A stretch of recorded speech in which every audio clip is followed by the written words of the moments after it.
दोस्तों, क्या आपके साथ कभी ऐसा हुआ है कि बहुत सारी चीज़ें आपको आसानी से समझ में आ जाती हैं, बहुत सारी चीज़ें आपको नहीं समझ में आती हैं? या फिर आप सोचते हो कि यार मेरे पास तो दिमाग कम है, ये सारी चीज़ें मेरे को नहीं आएँगी, या फिर ऐसी-ऐसी चीज़ें मैं फटाक से कर लेता हूँ तो मैं यही करता हूँ। जैसे कि एग्ज़ाम्पल लेते हैं दोस्तों कि 12th का इंटीग्रेशन और डेरिवेटिव, या फिर बहुत सारे ऐसे चीज़ जैसे कि बहुत लोगों को बाइक चलाने नहीं आता है, या फिर बहुत जो लोगों को फटाक से बाइक चलाने आ जाता है। तो ऐसे में लोग सोचते हैं यार मेरे पास दिमाग कम है या फिर मेरे पास दिमाग ज़्यादा है। ऐसे बहुत सारे क्वेश्चन दिमाग में उठते हैं। या फिर आपके साथ कभी ऐसा हुआ हो दोस्तों कि आपके सोसाइटी के किसी उम्रदराज व्यक्ति ने आपसे ऐसे क्वेश्चन किए हों जिसका आंसर आप ना दे पाए हों, या फिर ऐसे क्वेश्चन किए हों जो आपके सब्जेक्ट से रिलेटेड ना हो। आप इतिहास की पढ़ाई कर रहे हैं, वो आपसे केमिस्ट्री का क्वेश्चन पूछ लिया तो आप वहाँ पे आंसर नहीं दे सकते दोस्तों। तो यहाँ पे वो व्यक्ति आपको मूर्ख, ब्रेनलेस या फिर ऐसा उल्टा-सीधा सुना के चला गया हो जिससे आपको बहुत प्रॉब्लम होती हो। तो दोस्तों, आपने कभी सोचा है ऐसा कि क्या ऐसे भी इंस्ट्रूमेंट्स के निर्माण की ऐसे इंस्ट्रूमेंट बनाए गए थे हमारे डे टू डे लाइफ में जो ब्रेन की कैपेसिटी को माप सके, या फिर ऐसे भी कोई मेथड या फॉर्मूले हैं जो ब्रेन की कैपेसिटी को बता सके कि हाँ भाई इसके पास ये ज़्यादा दिमाग वाला है, ये कम दिमाग वाला है ऐसा। तो दोस्तों, मैं आज आपको बताता हूँ कि ऐसे भी इंस्ट्रूमेंट के निर्माण किए गए हैं जो ब्रेन की कैपेसिटी को माप सकते थे, आपको स्कोर दे सकते थे, आप बता सकते भाई हाँ आप ये दिमाग वाला है, ये नहीं दिमाग वाला है। आप अपने ऊपर एक सर्टिफिकेट अपने रिज्यूमे पे ठप्पा लगा सकते थे कि हाँ भाई ये इसके पास इतना दिमाग है, ये इसकी ब्रेन कैपेसिटी इतनी हाई है, इतना। साल 1799 जब फ्रेंच रेवोल्यूशन खत्म होता है, फ्रेंच रेवोल्यूशन खत्म होने के बाद फ्रांस में एजुकेशन अवेयरनेस बहुत ज़्यादा हो जाता है। शिक्षा को लेकर वहाँ पे जागरूकता बहुत बढ़ जाती है। लोग अपने बच्चों को अच्छी से अच्छी शिक्षा दिलाना चाहते हैं, लोग पढ़ना चाहते हैं, पढ़ के उन सारी चीज़ों को समझना चाहते हैं जिसे अमेरिका एंड रसिया, जापान बहुत पहले से समझ चुके थे। तो लोगों में पढ़ाई की चिंता होती है, लोग पढ़ना चालू करते हैं। लोगों पढ़ते आता है 20वीं शताब्दी के शुरुआत में। 20वीं शताब्दी के शुरुआत में फ्रेंच गवर्नमेंट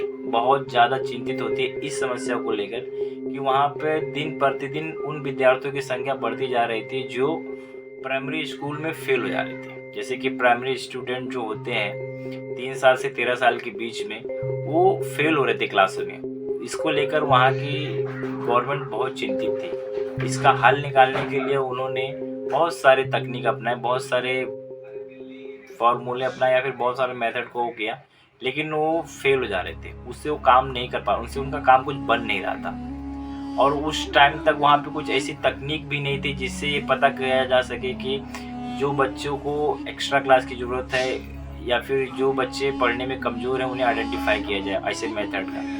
तो दोस्तों, उस टाइम पे वो अल्फ्रेड बेनेट के पास जाते हैं जो कि एक फ्रांस के साइकोलॉजिस्ट होते हैं। उस टाइम पे अल्फ्रेड बेनेट की एक बुक पब्लिश होती है। उस टाइम पे उस बुक का नाम होता है brain and memory, the brain and memory. ये बुक की मिलियंस ऑफ कॉपी बिकती है फ्रांस में, और वहाँ पे ये छा जाते हैं साइकोलॉजी को लेके कि हाँ भाई उनका वो बुक में ऐसा वर्णन, ऐसा उस बुक में वो ऐसा लिखते हैं कि मैं ऐसे बिलीव नहीं करता है कि इसके पास कम दिमाग है, इसके पास ज़्यादा दिमाग है। दिमाग सबके पास सेम होता है। यदि आप किसी फील्ड में कमज़ोर हैं या फिर किसी सब्जेक्ट में कमज़ोर हैं तो आप उस पर प्रैक्टिस करके, ट्रेनिंग करके आप उसमें नॉलेज गेन कर सकते हैं, आप उसको बढ़ा सकते हैं अपने दिमाग को।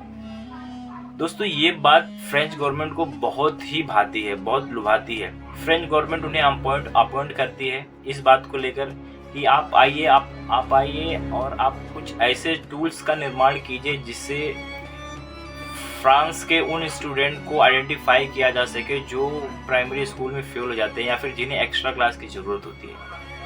तो अल्फ्रेड बेनेट को एक अपॉर्चुनिटी दिखती है दोस्तों, क्योंकि उस टाइम तक साइकोलॉजी को उतना कोई महत्व देता नहीं था, या फिर साइकोलॉजी को लेकर उतना कोई सीरियस नहीं रहता था।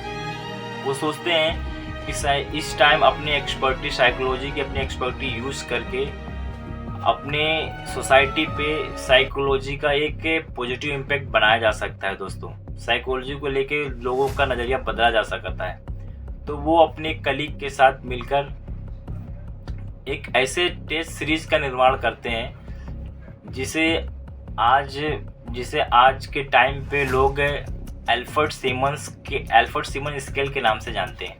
एल्फर्ड सीमन स्केल में एक ऐसे चीज़ों पे फोकस किया गया था जिससे लोगों को ये आइडेंटिफाई होता था बच्चों को लेकर कि हाँ भाई ये इसमें दिमाग वाला है, इसमें कम है, या फिर ये आइडेंटिफाई।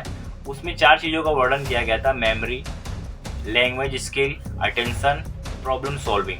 मेमोरी में कुछ ऐसे पजल्स दिए जाते थे जिससे आपकी मेमोरी स्ट्रॉन्ग है कि नहीं है आप इसे पता चलता था।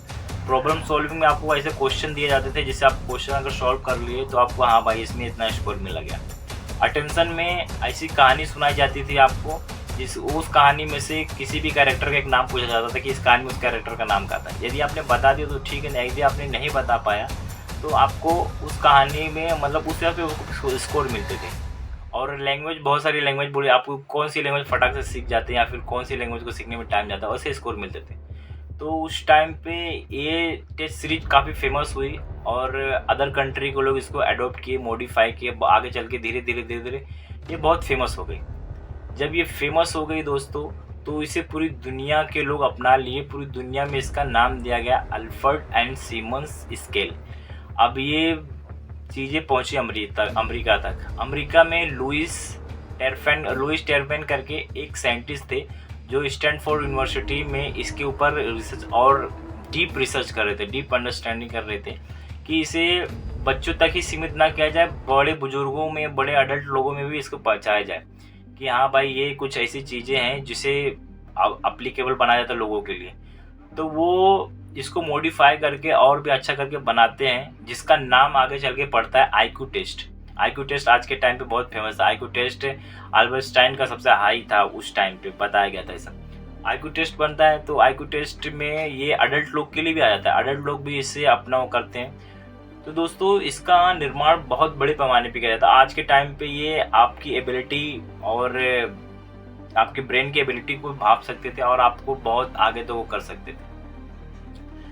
लेकिन आगे चल के दोस्तों इसका लोग दुर्व्यवहार भी करने लगे, इसका इस्तेमाल गलत चीज़ों में भी करने लगे। जैसे कि जॉब की अपॉर्चुनिटी या फिर जॉब की वैकेंसी निकलती थी तो वहाँ पे रिज्यूमे में ये भी लिखना पड़ता था कि आपके ब्रेन का आईक्यू स्कोर कितना है। इससे ये पता चलता था कि दोस्तों यदि आपका स्कोर 90-95, 100 में से 90-95 आपको तो अच्छी जॉब मिलेगी। आपके इंटरव्यू में सरल क्वेश्चन पूछे जाते थे। या फिर आपके आईक्यू 50 या फिर 60 है तो आपको डिस्क्रिमिनेट किया जाता था कि हाथ छोड़ा, अरे भाई इसके पास दिमाग नहीं, इसको हटा दो, उसको दूर किया जाता था। समाज में भेदभाव उत्पन्न होने लगा था इससे बहुत सारी ऑर्गेनाइजेशन ने इसके खिलाफ आवाज़ उठाए, इसे लोग बंद कराना चाहते थे। एक अमेरिका की एक ऑर्गेनाइजेशन है दोस्तों जिसका नाम है APA, अमेरिकन साइकोलॉजी एसोसिएशन। ये एक बहुत बड़ी संस्था है। इन्होंने 1996 में एक रिपोर्ट निकाली। इस रिपोर्ट में साफ तौर पे लिखा गया था कि ये ब्रेन की कैपेसिटी को माप नहीं सकते, ये सही टेस्ट नहीं, आईक्यू टेस्ट एक सही टेस्ट नहीं है जो ब्रेन की सीमाओं को माप सके, बता सके कि आपके ब्रेन में सोचने की क्षमता, इमोशनली आप कितने अटैच है लोगों से, आप लोगों को कितना जानते हैं कितना नहीं जानते हैं, ऐसा पूरी तरह क्लियर नहीं बता सकता था। तो APA ने पूरी तरह से इसको क्रिटिसाइज़ किया ऐसा, और फिर इसे पूरी तरह से बैन करने का भी किया।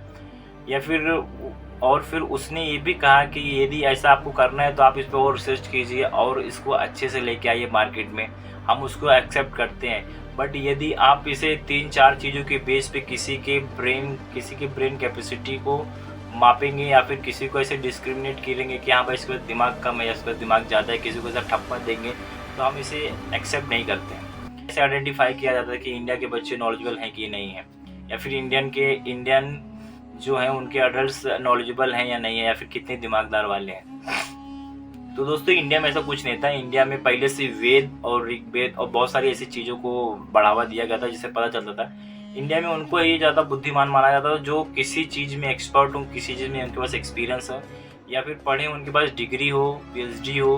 बहुत सारे ऐसे हैं जो अपने अपने फील्ड में महान, उनको ही एक्सपर्ट, उनको भी ज़्यादा बुद्धिमान माना जाता है। या फिर जिनको अवार्ड मिलो हों, जैसे आज के टाइम पे पद्म भूषण अवार्ड होता है, अर्जुन चक्रवीर अवार्ड होता है, बहुत स्पोर्ट के अलग अवार्ड्स होते हैं, या फिर किसी भी क्षेत्र में अलग अवार्ड होता है, नोबेल प्राइज़ होता है। सब अपने अपने क्षेत्र में उनको ही बुद्धिमान माना जाता है। इंडिया में ऐसा कुछ नहीं था कि दोस्तों जैसे कि ये दिन में पैदा हुआ है जिसको ज़्यादा दिमाग है, ये रात में पैदा हुआ है तो उसको कम दिमाग है। इंडिया में ऐसा कुछ ऐसा नहीं था। इंडिया के लोग पहले से माइंडेड थे, आज भी माइंडेड है दोस्तों। तो आज की कहानी इतना ही थी दोस्तों। आपको ऐसे ही इन्फॉर्मेटिव वीडियो देखने के लिए मेरे चैनल को सब्सक्राइब कीजिए, लाइक कीजिए और मेरे साथ बने रहिए दोस्तों। जय हिंद।